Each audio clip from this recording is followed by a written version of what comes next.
No one at the weekend farmers market ever asked who Marlene Cross used to be.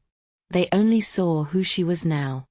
A small, soft-spoken elderly woman with silver hair pulled into a loose bun, hands smelling faintly of dried chamomile and sage, standing behind a narrow wooden stall in Beaufort, South Carolina. She greeted strangers with a warm smile, offered advice about teas for sleep or salves for aching joints, and spoke with the calm certainty of someone who had learned patience the hard way. To most people, Marlene was simply that nice old herbal lady.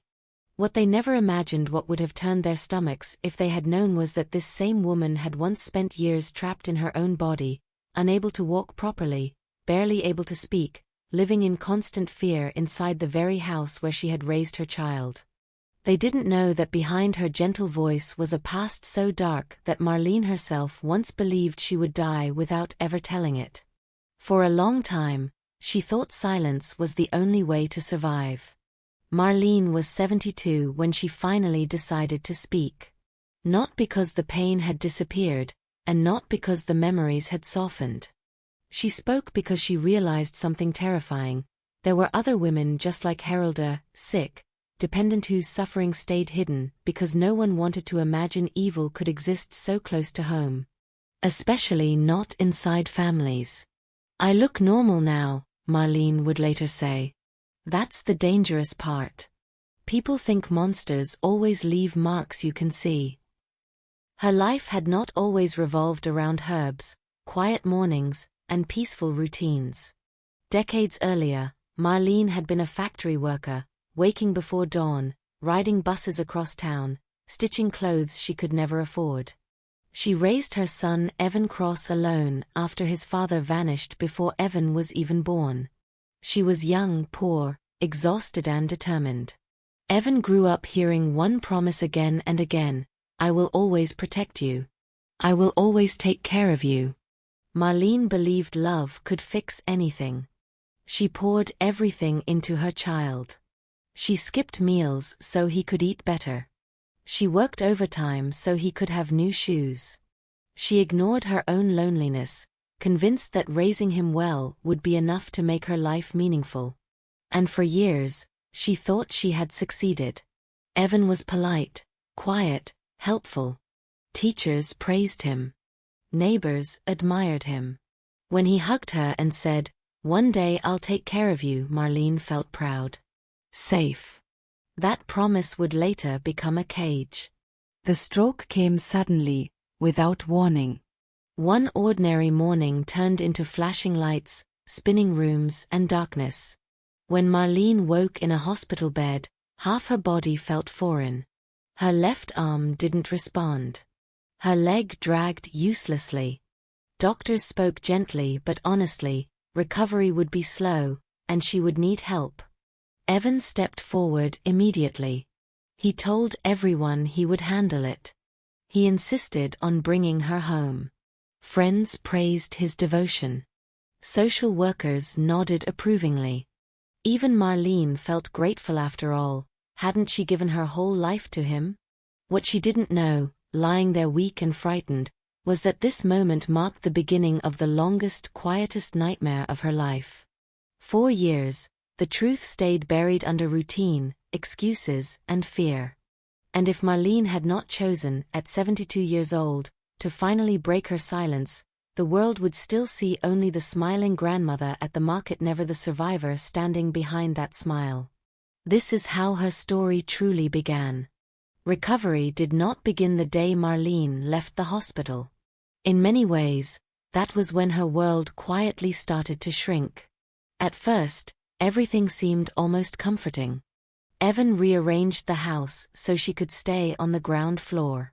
He brought her meals, helped her bathe, reminded her to take medication. Nurses came for a short time, then stopped when Evan insisted he could manage alone. He spoke confidently, used medical words he had read online, and everyone around them believed him. Marlene wanted to believe him too. She had no reason not to. She was tired, confused, frightened by how little control she had over her own body. Depending on her son felt natural, necessary, almost inevitable. But slowly, the air inside the house changed. What began as care became supervision. Evan decided when she slept, when she ate, what she watched on television. He answered the phone before she could reach it. When neighbors stopped by, he told them she was resting or not feeling well. At first, Marlene thought he was simply being protective. She even felt guilty for feeling uncomfortable. After all, he had given up work to stay with her. People praised his sacrifice constantly. Then came the isolation. Visits became rare. Church friends were told noise made her condition worse. A home aide sent by a social worker never returned after Evan complained she was rough and unprofessional. Marlene noticed that each excuse sounded reasonable on its own. Together, they formed a wall. Days passed without her seeing anyone but him. Weeks blurred together. Her body betrayed her in small, humiliating ways. She struggled to sit up. Her speech slurred when she was tired. Simple tasks took enormous effort. And with every failure, Evan reminded her softly, calmly that she needed him. "You're lucky you have me," he would say. "No one else would have the patience." Those words settled deep inside her mind. Marlene began to doubt herself. When something felt wrong, she questioned whether it was confusion from the stroke. When fear rose, she blamed exhaustion. Evan always had an explanation. He spoke gently, but his certainty erased her own. Over time, she stopped arguing. It took too much energy. Nights were the worst. The house was quiet, shadows stretching across the walls. Marlene lay awake listening for footsteps, her heart racing at sounds she couldn't explain. She told herself she was imagining things. Trauma, doctors said, could make the mind unreliable. She clung to that idea because the alternative was unthinkable. She was trapped not by chains, but by dependence. Marlene could not leave. She could not call for help without being overheard. She could not even fully trust her own memory. Evan controlled the narrative of her life, what others saw, what they believed, and eventually, what she believed about herself. The woman who had once crossed town alone before sunrise, who had survived years of factory labor, now measured her days by silence and fear. She learned to stay very still. She learned that resistance only made things harder. Most painfully, she learned that love, when mixed with power, could become something unrecognizable. Years later, Marlene would describe this period not as violence, but as erasure. Piece by piece, her independence disappeared. Her voice faded. Her world narrowed to a single room and a single person whose authority no one questioned. And still, she told herself she would survive. She didn't yet know how. She only knew she had to endure. Time stopped behaving normally inside that house. Days no longer had clear beginnings or endings. Morning blended into afternoon, afternoon dissolved into night, and Marlene slowly lost her sense of how long she had been living this way. The calendar on the wall stayed frozen on the same month because no one bothered to turn the page. She noticed it once and then stopped looking, as if acknowledging time might somehow make it worse. Evan's presence was constant. He was always there. If he left the room, it was only briefly, and he returned as if drawn by an invisible cord. Marlene began to feel watched even when she was alone. The silence carried weight. Every sound, a door closing, a floorboard creaking, sent a jolt through her chest. She tried, at first, to set small boundaries. She asked for privacy. She asked to be left alone for a few minutes. Evan responded with calm disappointment, as if she had hurt him by even suggesting it. He reminded her of her condition. He reminded her of everything he had given up. He reminded her that stress could cause another stroke. Fear learned to wear a reasonable face. When Marlene protested or showed discomfort, Evan reframed it as confusion. He told her the stroke had affected her judgment. He said memory problems were common. He spoke so confidently that sometimes she wondered if he was right. Maybe she was misinterpreting things. Maybe her body was betraying her mind in ways she didn't understand. That doubt became his strongest weapon. He began to control information.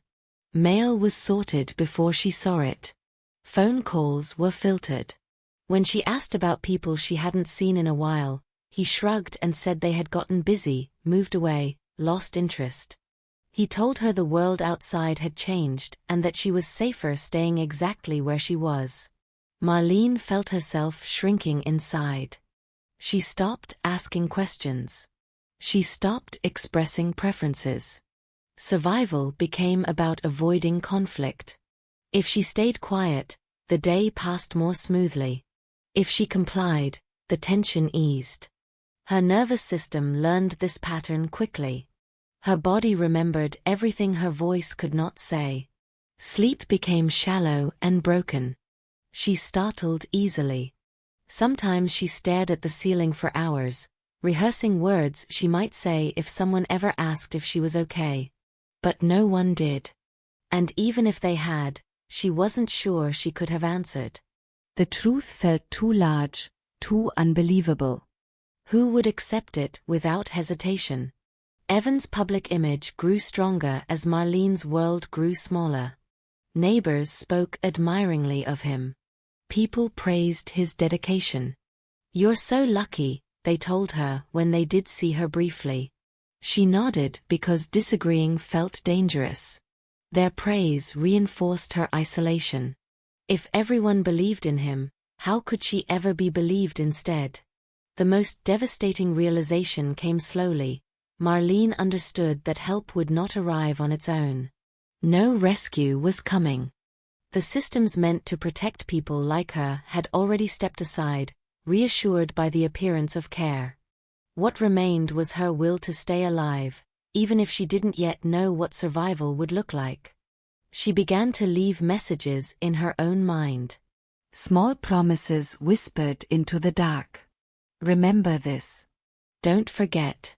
One day, you will tell someone."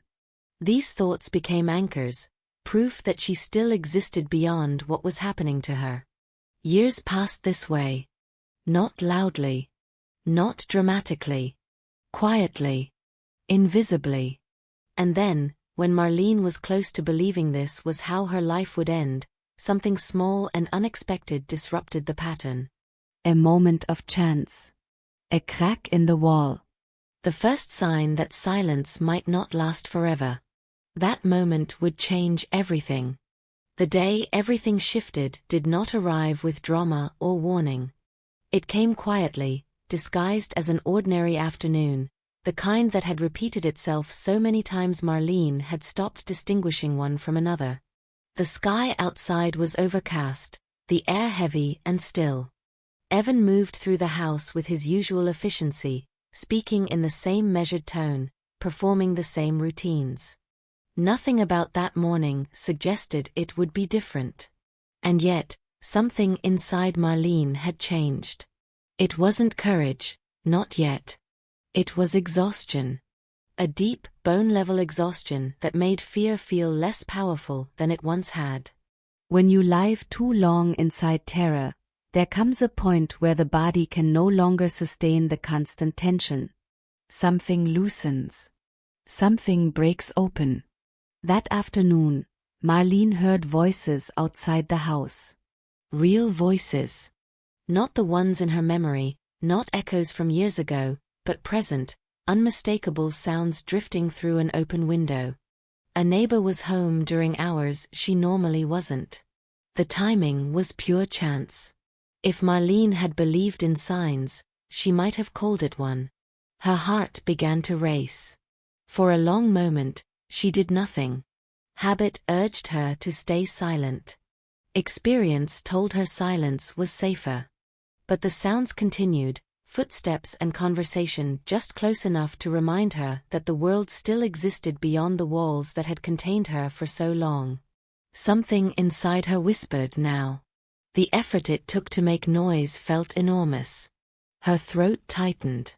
Her lungs resisted. When the sound finally came, it was raw and unpolished, nothing like the clear voice she remembered having. It wasn't even words at first. It was pain made audible. It was need. It was survival. The sound carried. The knock on the door that followed felt unreal. Evan answered it calmly, just as he always did. Marlene heard his familiar tone, pleasant, reassuring, practiced. He explained that she was resting, that she had episodes like this, that everything was under control. His voice held no urgency, no alarm. But the knock came again. Firmer this time. The neighbor insisted on seeing Marlene. The insistence was polite but unyielding, and for the first time in years, Evan hesitated. That pause, so brief it might have gone unnoticed by anyone else, was the first visible crack in his authority. When the door to Marlene's room opened, the look in the neighbor's eyes changed immediately. People can sense when something is deeply wrong even if they don't yet understand why. Marlene didn't need to speak. Her expression did what her voice could not. Emergency services arrived soon after. The house filled with unfamiliar movement and sound. Evan protested, argued, tried to explain. But the tone had shifted. Questions were being asked that he could not easily deflect. Procedures required privacy. For the first time in years, Marlene was separated from him. In the hospital, time moved differently again, but this time, it moved forward. Doctors noticed inconsistencies. A nurse lingered longer than necessary. A social worker sat close enough for Marlene to feel her presence. When they asked questions, they waited for answers instead of accepting explanations on her behalf. Marlene's body shook as she tried to respond. Her speech was slow. Her hands trembled. But she nodded when asked yes or no questions. She focused every ounce of energy she had on those small movements. Each nod felt like lifting a weight she had carried for years. The system that had once failed her began, finally, to listen. Examinations followed. Konsultations. Dokumentation. Words like investigation and protection entered the conversation. Evan's confidence cracked under scrutiny. The version of events he had controlled for so long began to unravel. When authorities arrived, Marlene watched from her hospital bed, stunned by the simplicity of it. No shouting. No chaos. Just procedure. Just consequence. The man who had dominated her world for years was led away by people who did not know him, did not admire him, did not accept his story without evidence. She felt no triumph. Only relief. The days that followed were disorienting. Marlene remained in the hospital while decisions were made about her care. She slept deeply for the first time in years, waking without the immediate fear of footsteps or control. Nurses announced themselves before touching her. They explained each step. Choice returned in small, careful doses. She cried, often not loudly, not dramatically, but in quiet waves that surprised her. These were not tears of despair. They were release. The kind that comes when a body finally understands it is safe enough to let go. Marlene did not yet know what her future would look like. She did not know where she would live or who would help her. But one truth was suddenly undeniable: the silence had been broken. And once broken, it could never fully return. Freedom did not feel the way Marlene had imagined it would. There was no sudden sense of joy, no immediate relief that erased the past. Instead, there was quiet and unfamiliar, unsettling quiet that left too much room for memory. In the hospital room, away from the walls that had contained her for so long, Marlene found herself disoriented by safety. Every sound still startled her. Every touch, even gentle ones, made her flinch before she could stop herself. The doctors explained that this was normal. Her body had learned fear as a daily language. It would take time to unlearn it. The first nights were the hardest. Marlene woke repeatedly, heart pounding, convinced she had heard footsteps outside her door. Each time, a nurse reassured her, reminding her where she was. They spoke softly. They waited for permission before helping her. These small acts, so ordinary to others, felt revolutionary to Marlene. Choice, she realized, was something she had almost forgotten existed. Decisions had to be made quickly. She could not return to her old house. That life was over. The social worker searched for relatives, distant names buried deep in old records. Most never replied. Then, unexpectedly, one did. Helen Moore, a cousin Marlene had not seen in over 20 years, arrived one afternoon carrying nothing but a purse and a nervous smile. She apologized for the lost time before Marlene could even speak. Helen explained she had heard about the situation through a hospital contact and hadn't hesitated. Family, she said, didn't disappear just because years passed. For Marlene, that sentence felt like oxygen. Helen lived in a quiet neighborhood on the edge of town, in a modest single-story house with wide hallways and sunlight that spilled across the floor in the mornings. Before Marlene arrived, Helen installed grab bars, lowered shelves, and moved furniture without ever asking if it was too much trouble. She simply did it. No speeches. No conditions. The first weeks there were a blur of adjustment. Marlene's body was still weak, her movements slow and uncertain. More difficult than the physical recovery, though, was learning to trust again. Helen noticed everything. She announced herself before entering a room. She explained what she was about to do. She accepted not now without question. Trust, Marlene learned, could be rebuilt but only when patience replaced pressure. Physical therapy began soon after. The therapist, Laura Bennett, was firm but kind, the kind of professional who expected effort but never demanded obedience. She spoke to Marlene directly, not over her, not around her. They started with breathing exercises, then balance, then the smallest movements imaginable. Progress was slow, often frustrating. Some days Marlene left sessions feeling defeated. But Laura reminded her that healing was not linear. Survival had already proven her strength. Alongside physical therapy came counseling. Marlene resisted at first. Talking felt dangerous. Naming things felt like reopening wounds. But her therapist, Dr. Elaine Parker, never pushed. She listened more than she spoke. She allowed silence. Over time, Marlene began to tell her story in fragments. A sentence here. A memory there. Each piece laid down carefully, like fragile glass. One realization changed everything. What happened to her had a name. It was not care. It was not confusion. It was not something she had caused. Hearing this aloud felt like reclaiming territory she had lost. Guilt loosened its grip. Shame, once constant, began to fade. Months passed. Small victories accumulated. Marlene learned to stand without support. Then to walk a few steps with a cane. Each milestone felt monumental. Independence returned gradually, and with it, a sense of identity that went beyond survival. As her strength grew, so did her curiosity.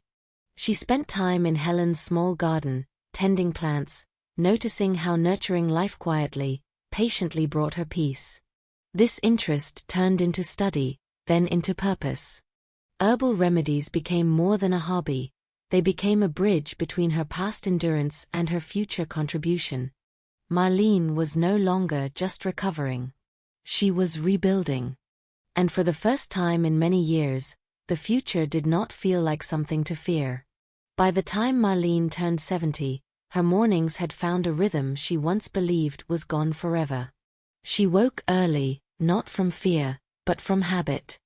Sunlight slipped through the kitchen window of the small house she now shared with Helen, warming the table where they drank coffee together before the day began. Marlene moved carefully but confidently, her cane resting nearby more as reassurance than necessity. Each step she took on her own still felt like a quiet victory. The herbal shop came later, almost accidentally. What began as a few jars of dried leaves and handmade salves sold at a local market turned into a modest storefront near the town square. People trusted her. They listened. They came back. Not just for remedies, but for conversation. For the calm steadiness she carried. Marlene never told her whole story to customers, but somehow they sensed she understood pain in a way books could not teach. Healing, she learned, did not erase memory. It taught her how to live beside it. There were setbacks. Nights when old fears resurfaced. Moments when a sudden noise made her heart race. Doctor Parker reminded her that trauma leaves echoes. Recovery meant recognizing them without letting them rule her present.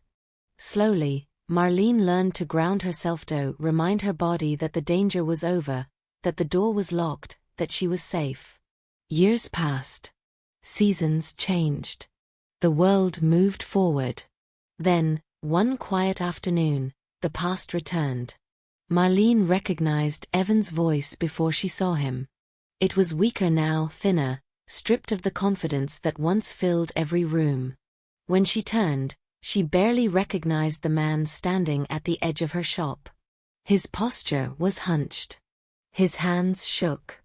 A cane supported most of his weight. Illness had taken what power time had not. He asked for help. Not forgiveness, exactly need came first. He spoke of diagnoses, of pain, of loneliness. He framed himself as someone who had suffered enough to deserve compassion. As he talked, Marlene noticed something unexpected inside herself. There was no panic. No rage. Just clarity. She listened. Fully. Calmly. When he finished, she spoke in a voice steady enough to surprise them both. She told him she wished him no harm. She told him she hoped he found care. But she told him, unmistakably, that it would not come from her. Not now. Not ever. Boundaries, she explained, were not cruelty. They were survival. Evan left without shouting. Without argument. For the first time, his absence felt permanent. That evening, Marlene closed the shop early. She sat behind the counter and cried not from grief, but from release. The final thread binding her to fear had loosened. She had faced the past without surrendering the present. Today, Marlene's life is not extraordinary by conventional standards. It is better. It is intentional. She runs her shop. She leads a small support circle for older women navigating trauma and dependency. She laughs easily. She rests when she needs to. She chooses. When people ask her how she found the strength to start over, Marlene never gives a dramatic answer. She simply says that strength grows when silence ends, and dignity returns the moment you decide your life is still yours. Her story is not about revenge. It is about reclamation. And that, Marlene believes, is the most powerful ending of all.